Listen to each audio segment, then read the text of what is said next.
Alors dans la vidéo d'aujourd'hui, je vous ai préparé une série d'aptitudes à développer. Évidemment, quand je commence la vidéo, il y a une voiture qui passe alors qu'il n'y a pas de voitures qui sont passées depuis au moins 1 heure sur cette route. Une série d'aptitudes à développer pour pouvoir atteindre plus rapidement vos objectifs, pour pouvoir arriver plus vite à ce que vous voulez. La première aptitude, c'est d'être bon socialement.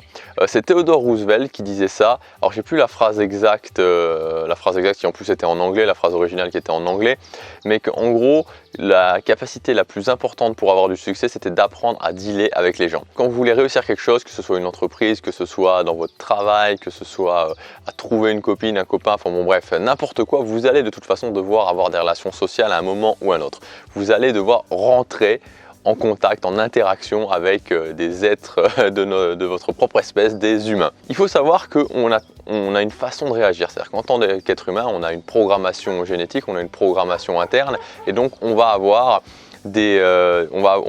tendance à réagir d'une certaine façon. Et quand on comprend les règles du jeu, quand on comprend comment on réagit, on peut avancer beaucoup plus vite, on peut s'améliorer beaucoup plus facilement. En tout cas, je vous conseille vraiment de lire des livres à ce sujet-là, sur le côté relations sociales, des livres de qualité, parce que c'est pas forcément facile à mettre en place immédiatement, mais ce qui est certain, c'est que ça vous donne un bon point de départ, parce que si on commence dans le vide, c'est beaucoup plus difficile. Donc le livre qui revient tout le temps, qui s'appelle How to Win Friends and Influence People en anglais, ou Comment se faire des amis, titre qui ne donne pas spécialement envie de le lire en français. Alors c'est un excellent livre, tout le monde le conseille ce livre, hein. Il fait vraiment partie avec la semaine de 4 heures, avec Pouvoir illimité d'Anthony Robbins, des livres qu'on va forcément vous conseiller, qu'on vous a forcément conseillé. Moi je l'ai lu et je dois vous dire que quand je l'ai lu, alors c'est vrai que les conseils sont exceptionnels, c'est des conseils d'une très très grande qualité. Maintenant je vous préviens, en tout cas pour moi, il était un petit peu rébarbatif à lire dans le sens où c'est un livre qui est assez vieux, donc c'est beaucoup d'exemples. En fait, il part que des exemples. Vous avez vraiment 5 pages d'exemples. Pour 5 pages d'exemples, vous allez avoir un conseil. Donc, ne soyez pas surpris. Je vous préviens, il peut être, ça dépend des gens. Je pense que certaines personnes l'adorent, mais moi, je l'ai trouvé un petit peu rébarbatif. Mais dans tous les cas, c'est un excellent livre à lire parce que il donne vraiment des conseils en or. Deuxième aptitude, c'est être positif. Travailler son positivisme. Je ne sais pas si on peut dire ça comme ça. Mais vous savez, pour une même situation, c'est-à-dire exactement la même situation, vous mettez 10 personnes différentes et 10 personnes vont avoir 10 interprétations différentes. Ça veut dire quoi? Ça veut dire que la façon de voir les choses, que ce soit d'une façon positive ou une façon négative, c'est seulement une question d'interprétation. Et j'irai même plus loin et je dirais que c'est une question de choix. C'est-à-dire qu'on fait le choix d'être positif ou d'être négatif. La plupart des gens ne vont pas faire ce choix, ils sont négatifs et ils vont rester là-dedans parce que c'est vrai que c'est le plus facile, mais vous pouvez faire le choix d'être positif. C'est-à-dire que dans chaque chose qui va se passer, dans chaque chose qui va vous arriver, de vous dire ok, il y a quelque chose à en tirer, je peux voir le verre à moitié plein. Je crois que pour tout le monde c'est déjà arrivé de se dire finalement, cette chose-là qui est arrivée dans le passé, c'était pas si mauvais que ça et je m'aperçois qu'au final ça a amené du bon. Donc l'idée c'est pas de le faire une fois que l'événement est passé depuis 2 ou 3 ans, mais c'est d'arriver à avoir cette mentalité de le faire tout de suite et de se dire ok, je pense qu'il y a quelque chose à tirer de ça et donc je vais voir les événements, je vais m'entraîner à voir les événements d'une façon positive. Troisième aptitude, c'est mettre en place des priorités claires.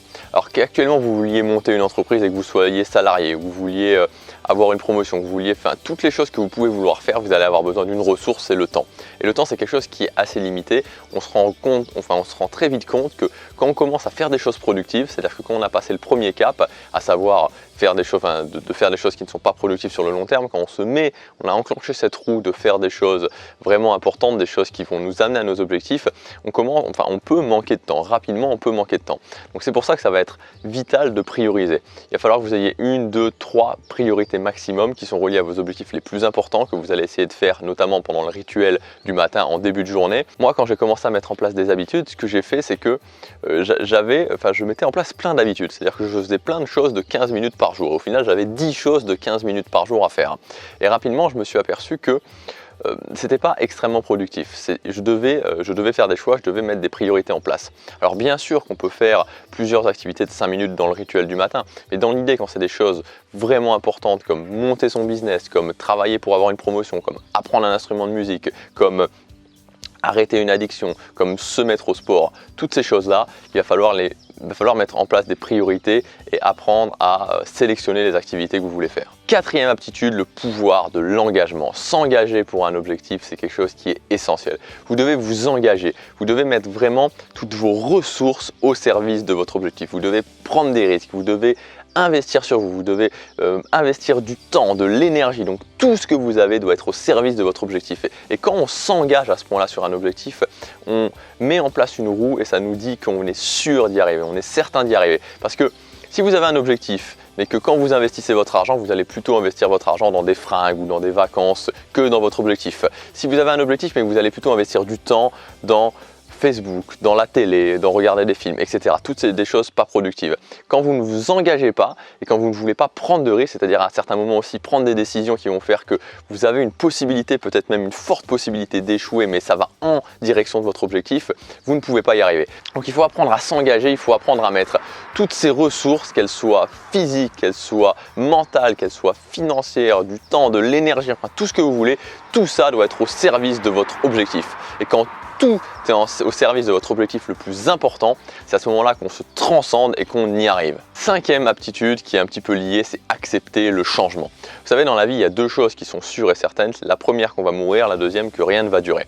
Donc le changement, c'est quelque chose qu'on déteste en tant qu'être humain. Je peux vous le dire, j'étais quelqu'un qui détestait le changement. J'adorais le confort, j'adorais ma petite tranquillité du quotidien. Je n'aime pas, et actuellement j'y travaille, mais en tout cas je n'aimais pas du tout le changement. Mais il n'y a rien à faire, si on veut avancer, il faut apprendre à changer. Et c'est un petit peu pareil que l'engagement, c'est-à-dire que quand vous voulez atteindre des objectifs, il va falloir changer, il va falloir briser son quotidien, il va falloir briser son confort, sinon on ne peut pas y arriver. Il va falloir se mettre un petit peu un coup de pied aux fesses et avancer.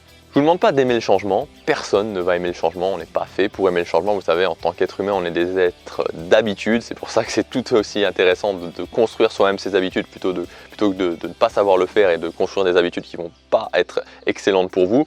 Mais on est des êtres qui adorons les habitudes, qui adorons les choses qui se répètent. Malheureusement, l'univers ou je ne sais qui nous a mis dans cette position où on est obligé pour avancer de changer, d'être en constant changement. Donc je vous conseille d'être proactif et de faire le plus possible dans votre vie des petits changements, des petites sorties de zone de confort. Ça peut être des petites choses comme faire des courses à un endroit différent, tester un restaurant différent, etc., etc. Mais des petites choses qui vont vous permettre de devenir petit à petit ami avec le changement et de pouvoir accepter ce changement. Sixième aptitude, la vision long terme. Ayez une vision long terme, une vision la plus long terme possible. Pour moi, la clé, c'est d'avoir une inspiration très long terme et en même temps de travailler son autodiscipline pour faire des choses au quotidien. Parce que les choses les plus importantes, les deux choses les plus importantes, en tout cas je crois que c'est deux choses les plus importantes, c'est d'avoir des rêves, des inspirations qui vous permettent de vous transcender et en même temps d'être concentré là où la réalité se passe, c'est-à-dire dans le quotidien. En général, ce qu'on fait, c'est qu'on veut des résultats rapides, on veut des raccourcis et en même temps on ne passe pas à l'action quotidienne. Donc ça, c'est la méthode miracle pour justement ne rien avoir. Entraînez-vous à essayer d'avoir une vision un peu plus long terme et surtout de vous dire, j'ai souvent répété, qu'en 10 ans, on peut absolument tout faire. Donc vous pouvez littéralement tout faire en 10 ans à partir du moment où vous croyez que c'est possible, vous avez la conviction que c'est possible, vous savez que vous pouvez le réaliser, vous vous donnez la permission de le réaliser et qu'en même temps, vous prenez des actions pour faire que chaque jour, vous avanciez vers vos objectifs. Septième point, septième aptitude, c'est ne pas croire au talent. Je ne crois pas du tout au talent. Je ne crois pas du tout au talent. Je sais que beaucoup de gens pensent que le talent existe. Je n'y crois pas. Je n'y crois pas du tout, mais alors pas du tout. Je sais que beaucoup de gens pensent que le talent existe. Moi, je n'y crois pas. Pour moi, le talent, c'est simplement des heures de travail. Alors, c'est vrai que oui, certaines personnes ont une distribution à la naissance et ont plus d'heures de travail que vous à la naissance. Pendant plusieurs années, j'ai eu un projet musical et j'avais cette admiration pour le compositeur de mon groupe qui avait un sens de la mélodie juste incroyable. C'est quand même fou de se dire que certaines personnes ont ça. Alors évidemment, il avait beaucoup travaillé et je ne me considère pas comme quelqu'un qui a un bon sens de la mélodie. Mais si aujourd'hui, je me mets à travailler 5 heures par jour, tous les jours, sur mon sens de la mélodie, sur composer des chansons, je peux vous assurer que dans 10 ans, je serai excellent. Donc c'est bien de comprendre que si vous faites quelque chose tous les jours, pendant plusieurs heures par jour, sur une durée suffisamment longue, vous allez être excellent dans ce domaine-là. Donc il n'y a pas de talent, il y a juste une réalité qui est dans le quotidien. Alors, après, bien sûr, évidemment, il faut que ce soit connecté à vos objectifs, connecté à vos rêves, parce que sinon, personne ne peut travailler plusieurs heures par jour sur du long terme, sur quelque chose qui ne l'appelle pas, mais il n'y a pas de talent. Il n'y a pas de talent. La réalité, elle est simplement dans ce que vous faites au quotidien et dans le travail que vous mettez au quotidien. La réalité, elle se trouve dans les heures de travail que vous avez derrière vous et les heures de travail évidemment efficaces que vous avez derrière vous. Les deux dernières choses les plus importantes pour moi, première chose, c'est de passer du temps à trouver, chercher, améliorer ses objectifs, c'est-à-dire que apprendre à savoir ce qu'on veut, c'est-à-dire se connaître suffisamment pour savoir ce qu'on veut et affiner au fur et à mesure ce qu'on veut, c'est le travail de toute une vie. Donc il faut toujours avoir un petit peu essayer de se mettre en mode observateur de soi-même et se dire dans les actions du quotidien, tester pas mal de choses, voir quand il y a des gens qui font quelque chose et que ça vous inspire, c'est qu'il y a quelque chose qui résonne en vous et de chercher continuellement à affiner ce qu'on veut. C'est le plus important parce que c'est le point de départ de tout changement, d'avoir quelque chose qu'on veut vraiment et qui va nous donner la force de prendre action. Et enfin, dernier point, mettre en place des habitudes, mon préféré. Quoi que vous fassiez, quoi que vous vouliez faire, quel que soit votre objectif, quel que soit votre rêve, peu importe, il faudra mettre en place des actions au quotidien. Vous n'y échapperez pas, il faudra mettre des actions au quotidien.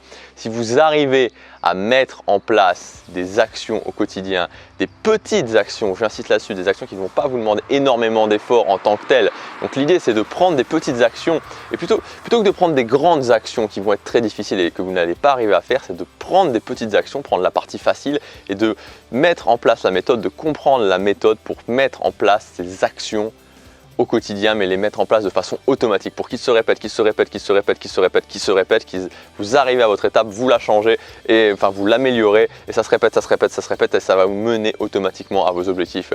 Je vous le dis et je le redirai, la réalité elle se passe dans la prise d'action, mais plus loin que ça, la réalité elle se passe dans la prise d'action quotidienne. Tous ceux qui réussissent à atteindre leurs objectifs, leurs projets les plus grands, c'est parce qu'ils ont mis en place des choses au quotidien qu'ils répètent tous les jours. Je ne sais plus qui a dit cette phrase, mais elle est tellement vraie et tellement importante. Je mettrai l'auteur dans la description.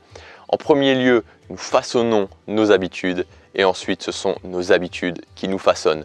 Donc, vous allez mettre en place une roue, vous allez mettre en place des habitudes et ces habitudes vont vous transformer en retour. Donc, choisissez bien ce que vous faites au quotidien parce que vous allez devenir ce que vous faites au quotidien. Vous allez devenir ce que vous faites au quotidien. Mettez en place dans votre vie ces aptitudes, vous verrez que vous allez avoir des changements. Commencez dès maintenant parce que chaque jour compte.